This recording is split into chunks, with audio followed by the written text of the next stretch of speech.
मित्रांनो, तुमचं पुन्हा एकदा GB स्टोरी टेलर या यूट्यूब चॅनलवर स्वागत आहे। आजच्या आपल्या गोष्टीचं नाव आहे एक प्रवासाची गोष्ट। लेखक तृप्तेश।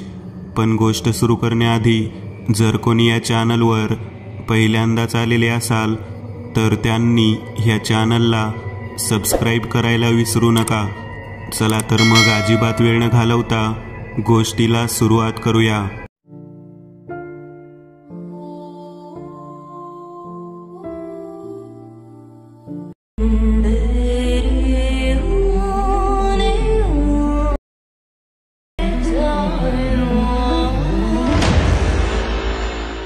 बसचा प्रवास अनेकांना आवडत नाही, पण मी अशा लोकांपैकी एक आहे ज्यांना बसचा प्रवास आवडतो।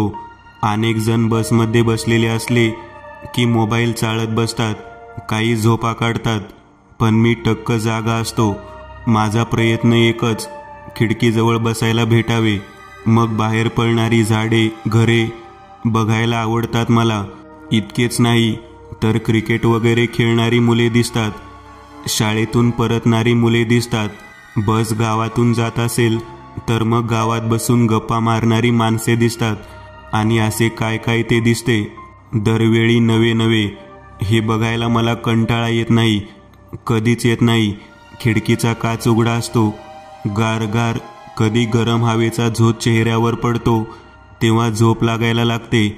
पण मी महत्प्रयासाने डोळे उघडे ठेवतो आणि बाहेरचे दृश्य बघत असतो। आजही मी बसमध्ये बसलेलो होतो। बस निघायला अवकाश होता म्हणून मी मोबाईल बघत बसलो होतो। असाच एक लांबचा प्रवास। खिडकीच्या बाहेर हजारो दृश्य बघायला भेटणार होते मला। दरम्यानच्या काळात मी मोबाईल बिलकुल बघणार नव्हतो।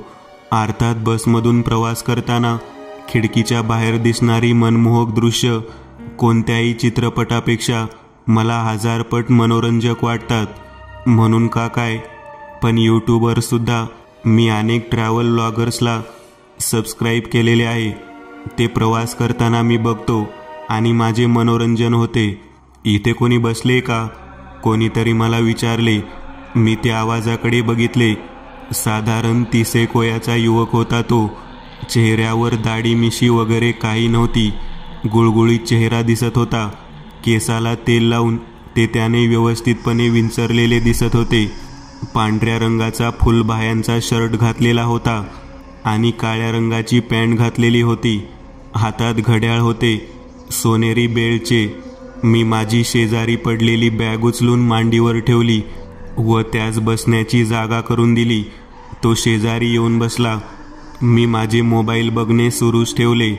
अरे वा, हे ॲप तुम्ही वापरता? मी माझ्या मोबाईलवर कथा वाचत होतो। या ॲपवर कथा वाचता आणि लिहिता येत असत? होय, मी ते कथा वाचतो आणि लिहितो सुद्धा। काय सांगता? ग्रेट। आपले नाव? त्याने उत्सुकतेने विचारले। मी माझे नाव सांगितले। त्याच्या चेहऱ्यावर आनंदाची भावना दिसली, चेहऱ्यावर स्मितहास्य पसरले। सर, मी तुमचा खूप मोठा फॅन आहे।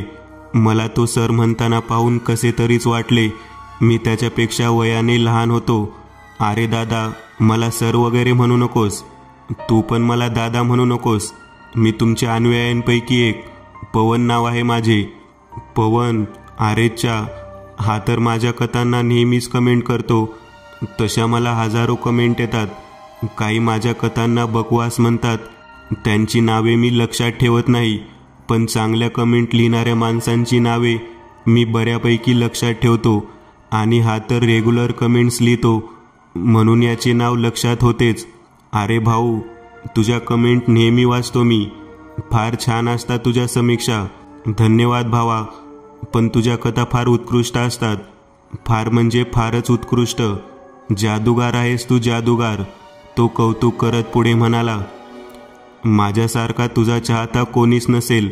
तुझी अगदी प्रत्येक कथा पाठ आहे माझी।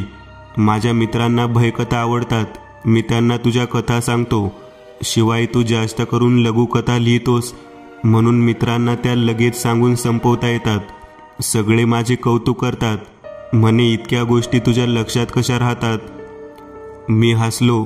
हा असा पहिलाच योग की मी माझ्या कथा वाचणाऱ्या वाचकाला समोरासमोर भेटत होतो तसे मी लेखक आहे हे मी माझ्या नातेवाईकांना काय कुणाला सांगितले नाहीये. हो, 1-2 मित्र आणि भाऊ सोडला तर जास्त कुणाला माहिती नाही.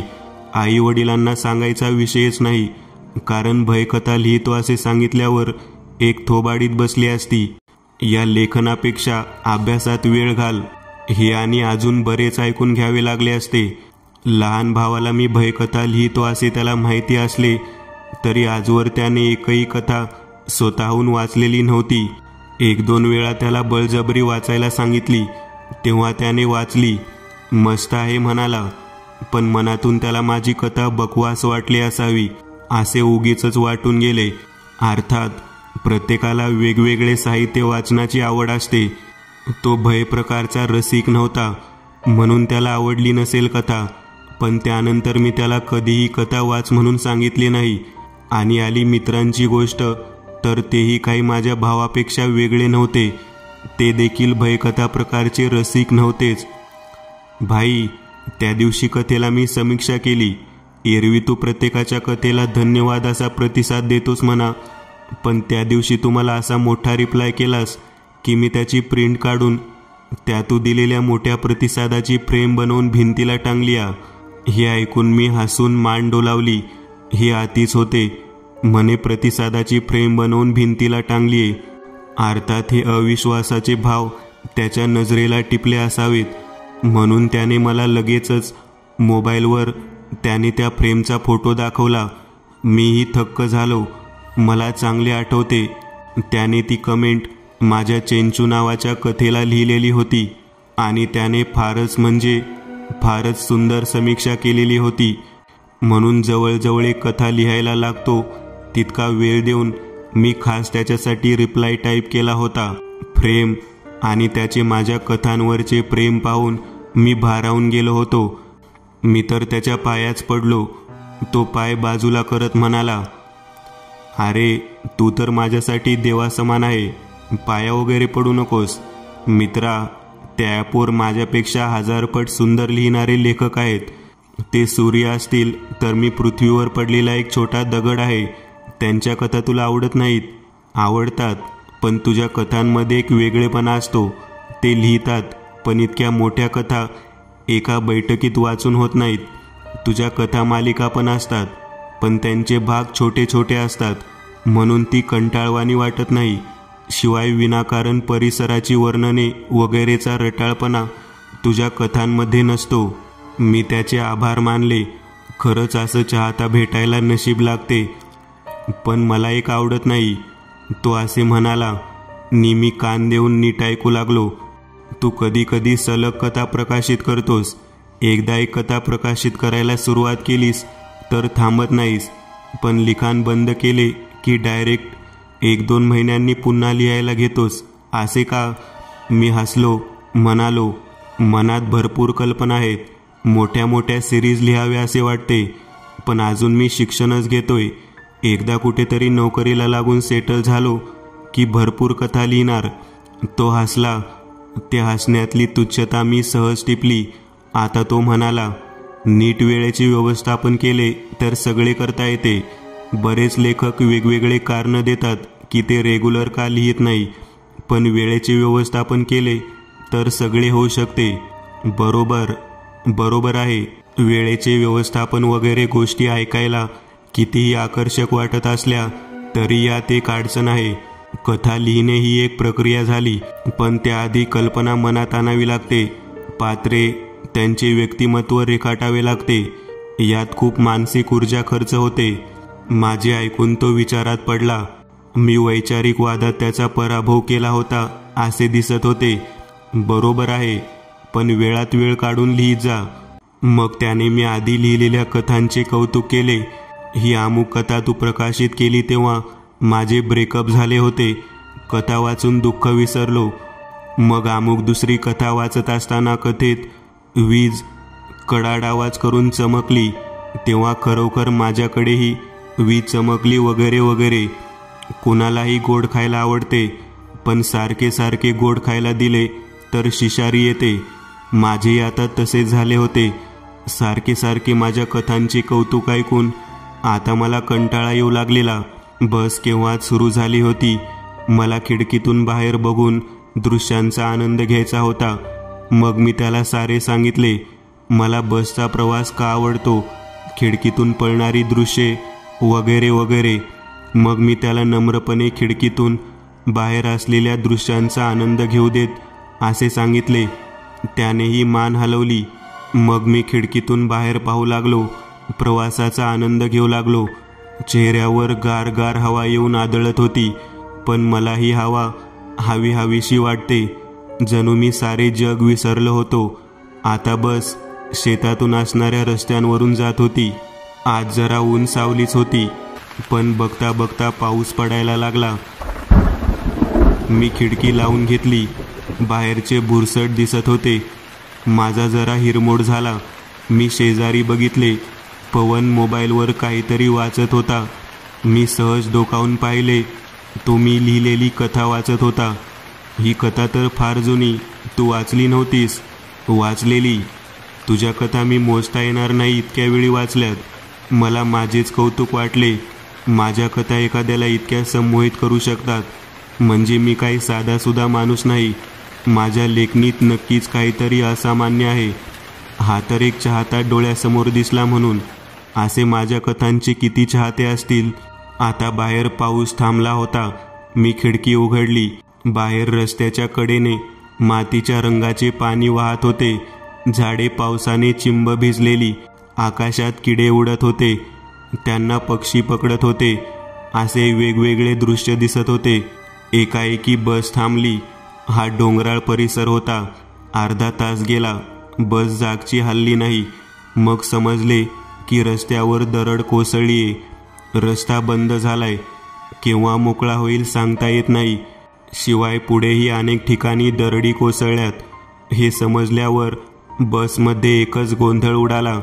आता काय करणार? मी शेजारी बसलेल्या पवनला विचारले. छत्री किंवा रेनकोट आहे? छत्री आहे. बघ, रस्ता केव्हा मोकळा होईल माहिती नाही. बस इथे बंद पडलीये आणि माझे घर इथून 8 किमी अंतरावर आहे. इथले एक एक रस्ते ओळखतो मी. आपण मधल्या कच्च्या रस्त्याने जाऊ. आजची रात्र माझ्या घरी थांब. उद्या सगळे मोकळे झाले की मी तुला बाईकने पुढच्या स्टँडवर सोडून देईन. 8 किमी चालणे सोपे नव्हते. मी विचार केला. आसपासच्या लोकांच्या गोंधळावरून परिस्थितीची अनिश्चितता लक्षात आली. मी त्यास होकार दिला. आम्ही बसच्या बाहेर आलो. सध्या पाऊस थांबलेला होता. हातात छत्र्या घेऊन आम्ही चालू लागलो. मध्येच कच्चा रस्ता, चिखलाने माखलेला. मग डोंगर, झाडे.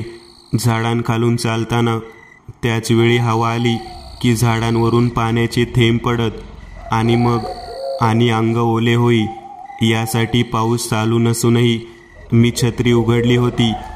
मला इतके चालायची सवय नाहीये, पण पवन मात्र पटापट चालत होता. चिखलाने पॅन्ट भरू नये म्हणून त्याने ती गुडघ्यापर्यंत ओढून घेतली होती. त्यामुळे पाय चिखलाने माखले होते. मी तसे केले नव्हते आणि अजूनही चिखलाने पॅन्ट भरू नये म्हणून मी काळजी घेऊन चालत होतो. त्यामुळे माझा वेग मंदावला होता. पॅन्ट भरू नये अशी काळजी घेऊन कासवासारखा चालत असशील तर खूप वेळ लागेल मित्रा. मी पॅन्ट वर ओढून घेतलीये, तसेच तूही कर. मी थांबलो. पॅन्ट वर ओढून घेतली. माझ्या लक्षात आले की मी कितीही काळजी घेऊन चाललो असलो तरी पॅन्ट चिखलाने माखली होती. दोघे पुन्हा चालू लागलो. असे आम्ही किती वेळ चाललो काय माहिती, पण त्याच्या घरी आलो तेव्हा रात्र झाली होती. मी त्याचा बंगला पाहून थक्क झालो. 3 मजली शेतात निसर्गाच्या सानिध्यात वसलेला बंगला. आसपास उंचच उंच पिके. त्याने कुलूप उघडले. आत शिरताच त्याने बल्ब चालू केले. आतले दृश्य बघून तर मी आणखी सुखावलो. असे बंगले मी फक्त टीव्हीत बघितले होते. सिरियलमध्ये दाखवतात अगदी तसाच बंगला होता हा. सोफे, फुलदाण्या, भिंतीवर आकर्षक फोटो, भिंतीला चिकटवलेला मोठा टीव्ही, वर टांगलेला झुंबर. मी थक्क होऊन बघतच राहिलो. त्याने मला बाथरूम दाखवला. आंघोळच करून घे म्हटला. तसे टॉवेल वगैरे माझ्याकडे होतेच. मी फ्रेश झालो. तोवर त्याने प्रशस्त डायनिंग टेबलवर माझ्यासाठी जेवण बनवून आणले. मी खुर्चीवर बसलो. सकाळचेच बनवलेलं जेवण गरम करून आणले. तो म्हणाला. मी मान हलवत म्हणालो, चालेल चालेल, खूप चाललोय आज, फार भूक लागलीये. तो हसला. मी जेवू लागलो. खरंच नशीबवान आहे मी. एक चाहता भेटतो काय, बस दरीत अडकते काय, तो मला त्याच्या मोठ्या घरी आणतो काय, अत्यंत चविष्ट जेवण देतो काय. सगळेच अविश्वसनीय वाटत होते मला, स्वप्नासारखे. जेवण शिळे वाटतच नव्हते. हॉटेलमध्ये 1-2 वेळा जेवलो तसे जेवण होते हे. मला बसमध्ये अडकलेल्या इतर प्रवाशांची कीव येत होती. त्यांचे काय हाल झाले असतील बिचारे. घरी कोणी नाही का? नाही, आईवडील नातेवाईकांना भेटायला गेलेत. लहान बहीण तर हॉस्टेलला असते आणि मी इथे एकटाच आहे. परवापर्यंत आईवडील येतील. मी पोटभर जेवलो. त्याने मला खोली दाखवली. माझ्या उभ्या जन्मात मी इतकी मोठी खोली, इतका मोठा पलंग बघितला नव्हता. त्या खोलीत एक एक वस्तू एकदम नीट ठेवलेली दिसत होती. तिथे असलेल्या टेबलवर एक जाड वही आणि पेन पडलेला. तिथे एक लॅपटॉप आणि टेबल लॅम्प देखील दिसत होता. ही माझ्या अभ्यासाची खोली आहे, तो म्हणाला. इतके वय झालेले असूनही तो अजूनही शिक्षण घेतच होता, याचे मला विशेष वाटले. अभ्यासाच्या खोलीत एवढा मोठा पलंग. तो हसला, म्हणाला, खरे तर ही गेस्ट रूम. माझी खोली शेजारीच. पाहुणे जास्त कोणी येत नाहीत, म्हणून मीच अभ्यासासाठी वापर करतो. काही लागले तर आवाज दे, असे म्हणून तो निघून गेला. मी पलंगावर पडलो. तोच मोबाईल वाजला. फोन आईचा होता. मी तिला सगळी परिस्थिती सांगितली. दरड कोसळली. पण पवन माझा चाहता आहे हे सांगण्याऐवजी पवन माझा शाळेतला मित्र असे मी तिला सांगितले. काळजी घे आणि इतर सामान्य सूचना देऊन तिने कॉल कट केला. मग मी उगीचच खोलीत भटकू लागलो. समोर भिंतीवर असलेल्या मोठ्या खिडकीतून बाहेर बघितले. जवळच मोठा डोंगर होता, अंधारात बुडालेला. सारा बंगला पिकांनी घेरलेला होता. मग टेबलावर ठेवलेली डायरी चाळू लागलो. तिच्यात काहीतरी किचकट गणिते सोडवलेली दिसत होती. लॅपटॉप उघडण्याचा मला मोह झाला, पण मी तो आवरला. दरवाजा आतून बंद करून, खोलीतले दिवे बंद करून मी पलंगावर पडलो. डोळे मिटले आणि झोपलोही. रात्री केव्हा तरी जाग आली. तेव्हा काही कळेनाच मी कुठे आहे, या बंगल्यात कसा, वगैरे प्रश्न पडले. मग सारे आठवले. सहज उठून बसलो.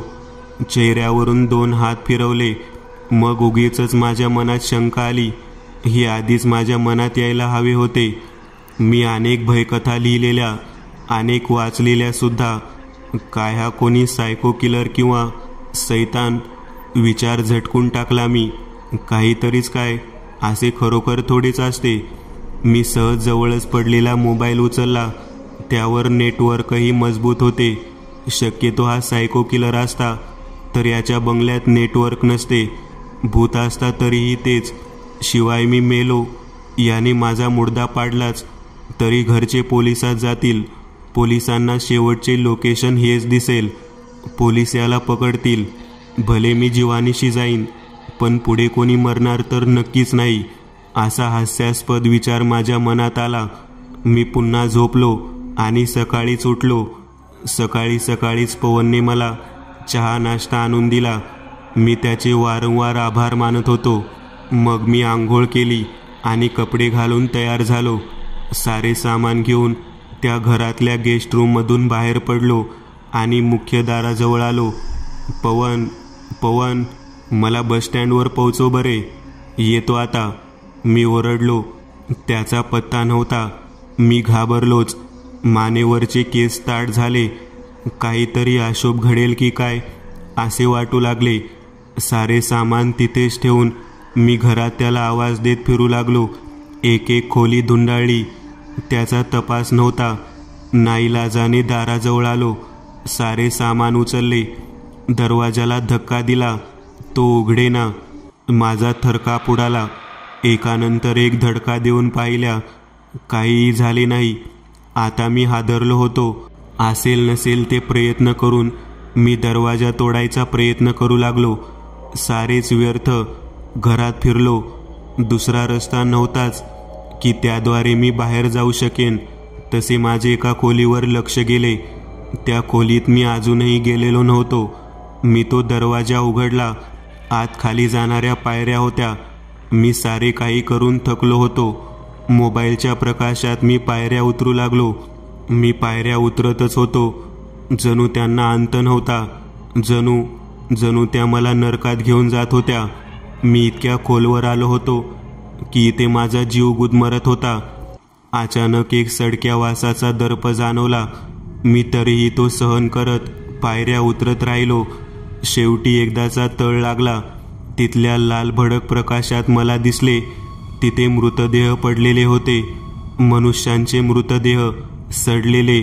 कुणाचे मुंडके धडा वेगळे, कुणाच्या शरीराचे 2 तुकडे, सुकलेल्या रक्ताचे थर, असे एकापेक्षा एक भयानक दृश्य मला भडभडून आले. मी मागे धावलो. पायऱ्या चढू लागलो. आता मला चक्कर येत होती. असेल नसेल तेवढी शक्ती गोळा करून धावत होतो. अखेर वर आलो. धापाटाकीत खुर्चीवर बसलो. मला काहीही समजत नव्हते. पवन कुठे गेला? ती मेलेली माणसे कोण होती? मी तिथे असलेल्या डायनिंग टेबलवर असलेल्या जगातून पाणी ग्लासमध्ये ओतून प्यायलो. तिथल्याच खुर्चीवर बसून होतो. पाणी पिताच मला सुचले किती मूर्ख होतो मी. माझ्याकडे मोबाईल आहे, त्याला नेटवर्क आहे. मी पोलिसांना फोन केला. सारी हकीकत सांगितली. अच्छा, लेखक आहात, भयकथा लिहिता, एक चाहता भेटला, अनोळखी, त्याच्यावर लगेच विश्वास ठेवून सोबत गेलात. पलीकडून खडूस पोलीस म्हणाला, सॉरी सर, चुकले. आता एक काम करा, भरपूर कथा लिहा, फक्त भयकथा लिहित बसा. सर, असे काय बोलताय आपण? कॉल बंद झाला. मला काहीही समजत नव्हते. मग मी आईला फोन करून सगळे जसेच्या तसे सांगितले. बेटा, तुला लेखनाचा छंद आहे, मला कधी सांगितले नाहीस तू. इथे असायचा तर धावपळ करायचास. छंदाला वेळ देता येत नसेल. आता तिथेच राहून कथा लिहो. एकदम चांगल्या कथा लिहून वाचकांचे मनोरंजन कर. म्हणजे मी घरी नको येऊ. नाही बेटा, ज्याप्रमाणे सैनिक सीमेवर जाऊन देशाचे रक्षण करण्याचे कर्तव्य पार पाडतात, तसेच तू लेखनाचे कर्तव्य कायमचा तिथे राहून पार पाड. कॉल बंद. मला काहीही समजत नव्हते. हे असे माझी आई बोलूच शकत नव्हती. पोलीसही कशाला असे म्हणतील. मला समजले.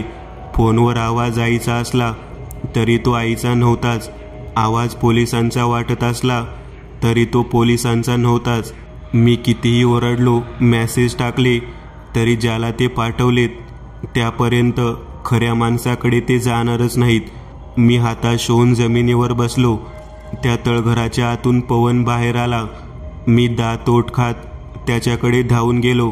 त्याची कॉलर पकडली. त्याने मला धक्का देऊन दूर केले. त्याच्या चेहऱ्यावर स्मित हास्य होते.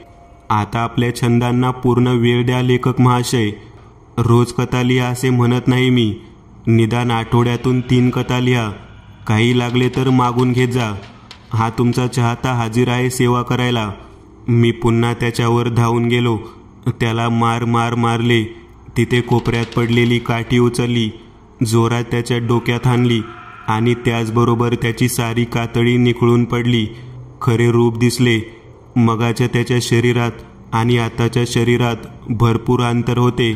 एक मानवी कवटी, डोक्यावर थोडेफार केस, डोळ्याच्या कोबणीत बटनासारखे दिसणारे डोळे, बाकी शरीर साधारण माणसासारखे पण मजबूत. मग दातांचा कटकट आवाज करत तो हसत हसत म्हणाला, तुमच्या एका कथेत एका भूताचे असेच दात वाजायचे ना लेखक महाशय?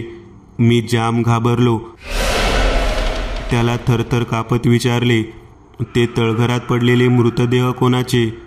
ते पण लेखक आहेत. मी त्यांचा चाहता होतो. इथे आणले, तुला आणले तसे.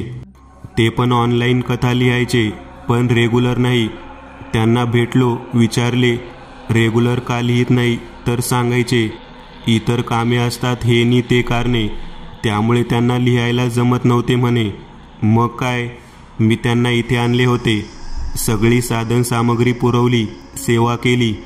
त्यांनी काही कथा लिहिल्या, पण नंतर लिहिणे बंद केले, किंवा काहींनी लिहिल्या तरी त्या एकदमच बकवास. दर्जाच घसरला राव कथांचा. मग असा कचरा मी तळघरात फेकतो. मला सारे समजून चुकले. मी त्याला काही करू शकत नव्हतो. इथून पळू शकत नव्हतो. फोनवरून कुणाची मदत मागू शकत नव्हतो. फक्त कथा ॲपवर प्रकाशित करू शकत होतो. माझ्या वाचकांसाठी, त्या स्वतःला पवन म्हणवणाऱ्या माझ्या चाहत्यासाठी. मी सामान उचलून पुन्हा त्या खोलीत आलो. समोर खिडकी दिसत होती. डोंगरावर सूर्यप्रकाश पडलेला दिसत होता. कालच्या पावसाने तो ओला होता व सूर्यप्रकाशाने चकाकत होता.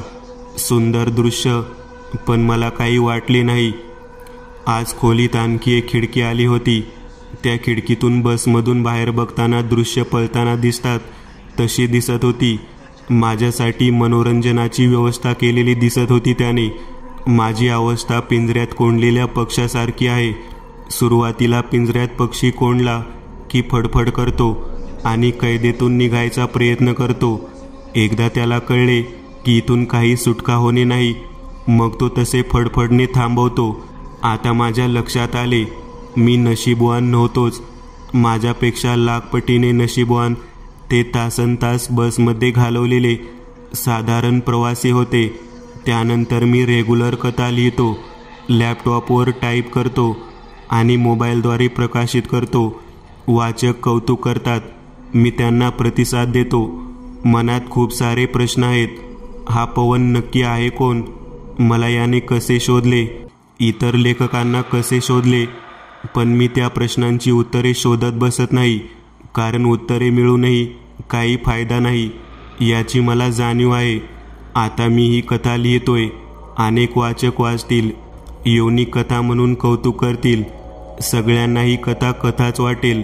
एखाद्या सुज्ञ वाचकाला वाटले की हे लेखकासोबत खरेच घडत असेल तर, अर्थात त्याने आणि इतर कोणीही किती मला शोधण्याचा प्रयत्न केला तरी मी कुणाला सापडणार नाही. मला आजकाल भूक लागत नाही, तहान लागत नाही. इतर साधारण मनुष्यांच्या कोणत्याच गरजा मला जाणवत नाहीत. मी फक्त कथा लिहित असतो. कंटाळा आला की त्या दृश्य हलवणाऱ्या खिडकीकडे बघतो. गंमत म्हणजे अजूनही पवन माझ्या कथांना समीक्षा लिहितो, कौतुक करतो. मला तेवढ्यापुरते बरे वाटते. पण एक प्रश्न, माझा तो आनंद क्षणात हिरावून घेतो. एखाद्या दिवशी माझ्या मनातल्या कल्पनांचा झरा आटला तर माझे काय होईल? खरंच काय होईल? मित्रांनो, आज पुरतं एवढंच. तुम्हाला जर काही गोष्ट आवडली असेल तर नक्की लाईक करा. तुमच्यापैकी बरेचसे जण व्हिडिओ लाईक न करताच पळून जातात. पण हा जर व्हिडिओ तुम्ही लाईक केला तर मला जरा बरं वाटेल आणि असेच भारी भारी व्हिडिओ बनवायची माझ्यात एनर्जी येईल. त्यामुळे नक्की लाईक करा. आणि अजूनही कोणी या चॅनलला सबस्क्राईब केलेलं नसाल तर लगेच सबस्क्राईब करून टाका. आणि बाजूची घंटी ती मात्र दाबायला विसरू नका. देवाची घंटी आहे ती. चला तर मग पुन्हा भेटूया अशीच एक आगळी वेगळी गोष्ट घेऊन पुढच्या